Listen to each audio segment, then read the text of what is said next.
emotional and social development in early adulthood. With a secure identity and independence from parents, young adults are ready for a family unit of their own. They first must resolve the fear that they have of losing their freedom and personal control. Emerging young adults do more planning and changing course than in any other life period, as they juggle identity, love, and vocation. Erickson's sixth psychosocial stage is intimacy, isolation. Intimacy is the positive choice, and isolation is the potentially negative alternative. This crisis occurs among young adults in their 20s and 30s. There is a willingness to relate to another person on a much deeper level than mutual need. This does not necessarily mean sexual intimacy, but it does mean psychological intimacy, and it may mean both. This is the stage at which most people marry. If identity has not been strongly established, the person may shrink from deep interpersonal relationships because he or she fears being swallowed or stifled. He or she may isolate himself or herself and become lonely and alone, feeling alienated from society. People without a strong identity are poor marriage risks. Successful resolution of the intimacy-isolation stage promotes love. Generosity and compromise are necessary elements of this love, but not total surrender of personal self. If you are interested in other adult psychosocial development theories, look up Daniel Levinson or George Vaillant. They do not offer anything radically different from Erikson, and they are pretty much dated with information taken from mostly men born in the 20s. Levinson talks of an established dream to guide decision-making and a mentor. Vaillant reaffirms the importance of relationships to shape life's course. Social clock is the expected age-graded timing for major life events. The social clock was proposed by Bernice Newgarden. Societies have their own timetables.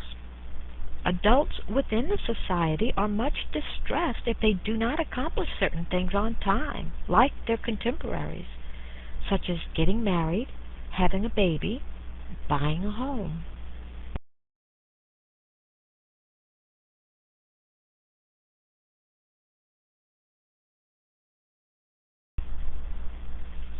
Romantic love involves choosing a soulmate and is a major milestone of adult development.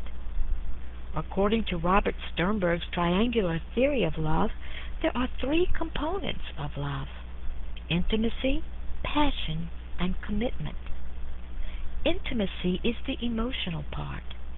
Warmth, tenderness, and concern exist along with an expectation that the other will return such. Passion is the physical and psychological arousal part. There is intense sexual attraction and romance. This is the strongest component in the beginning. Commitment is the cognitive part. Both partners decide they are in love and want to maintain it.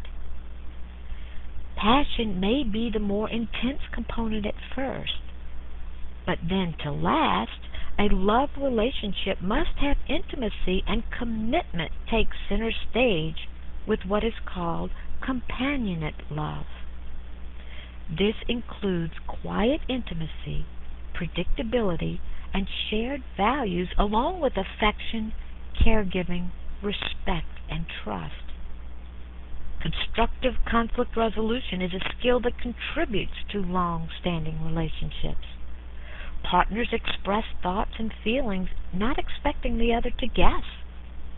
They patiently listen and ask clarifying questions if confused.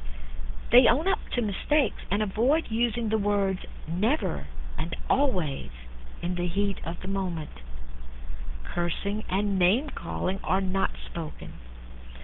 Men have a harder time with these negotiating skills and tend to avoid talking about conflicts.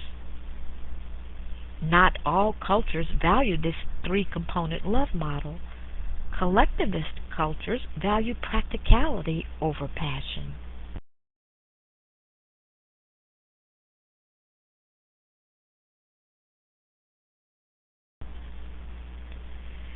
Still important in adult friendships are loyalty, trust, and intimacy or ability to confide in. Women friends like to talk and tend to disclose more to each other. Men friends like to do something in addition to talking, like sports. Sibling friendships become closer in young adulthood. Some of the frictions of earlier times no longer exist.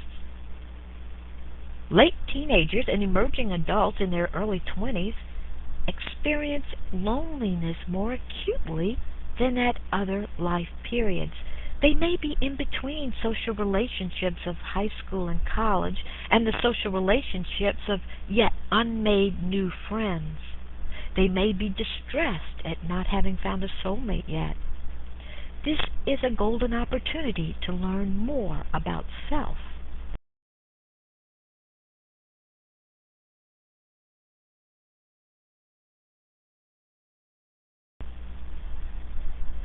The family life cycle progresses with marriage.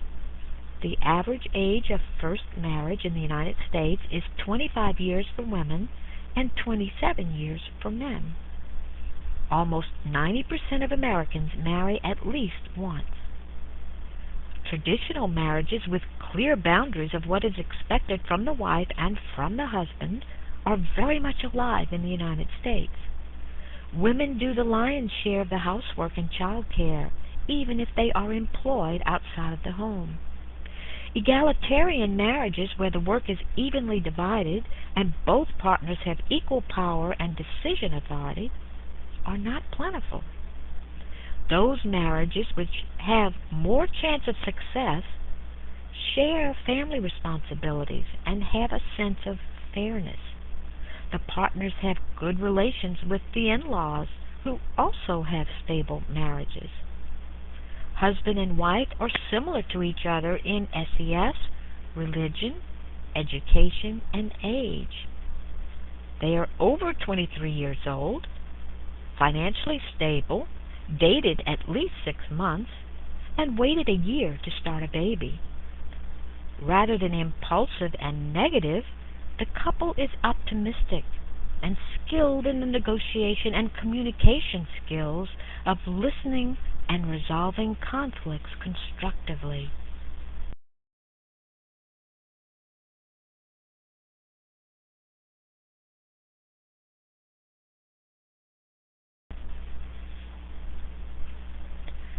"45% of marriages end in divorce. Most happen within the first 7 years, or in midlife transition when children are teenagers.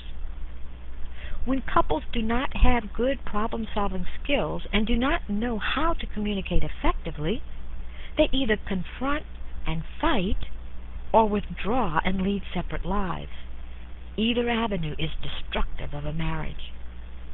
When couples expect different things from family life and have different unshared interests and activities, this is a recipe for doom, leading to adultery, spending money foolishly, drinking, drugs, jealousy, moodiness, resentment, and vindictiveness. Women file for divorce twice as frequently as men do. It takes about 2 years of healing time for divorcees to rid themselves of the increased isolation, depression, and impulsivity that divorce brings with it.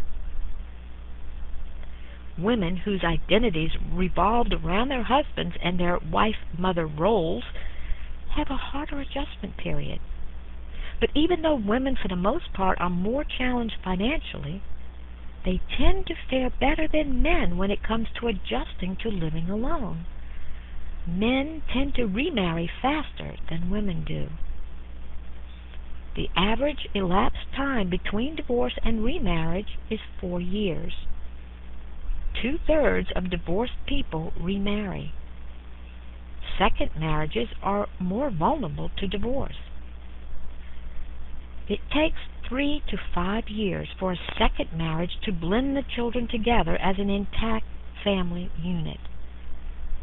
Conflicting child-rearing issues are problematic, and bonding between stepchildren and step-parents is difficult and not automatic, especially for those partners without biological children of their own.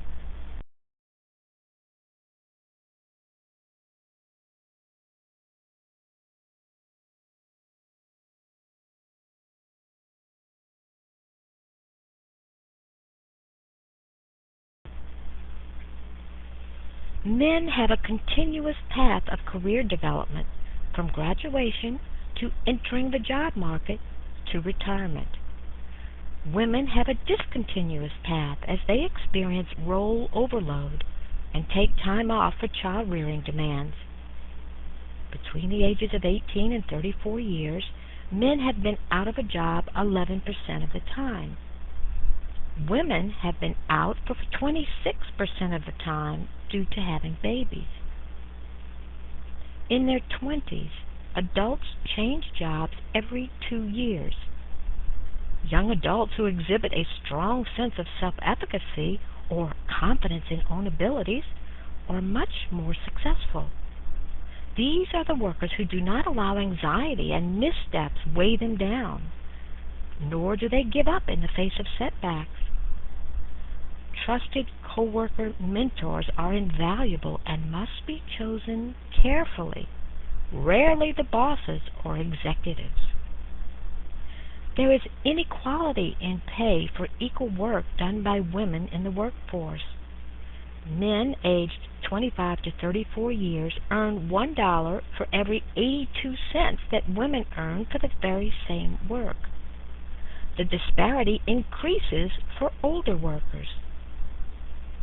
In a recent study that underscores discrimination at the workplace, applicants with black-sounding names on their resumes were called back half as often as applicants with white-sounding names.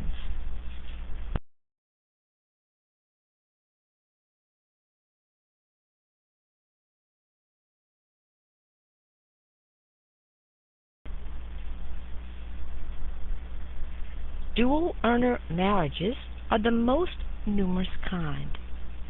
It is too difficult to manage on one salary these days. Most healthy adjustment of the dual-earner marriage depends both on the satisfaction level of the working mothers, whether they want to work and enjoy what they're doing, are happy rather than overstressed, and depends on the attitude of the father and children. Agreeable, hostile, supportive, appreciative, resentful.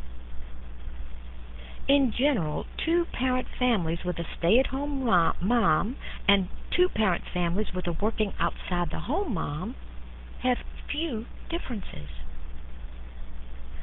Time-flexible policies by employers are a boon to dual-earning marriages. So are on-site child care facilities.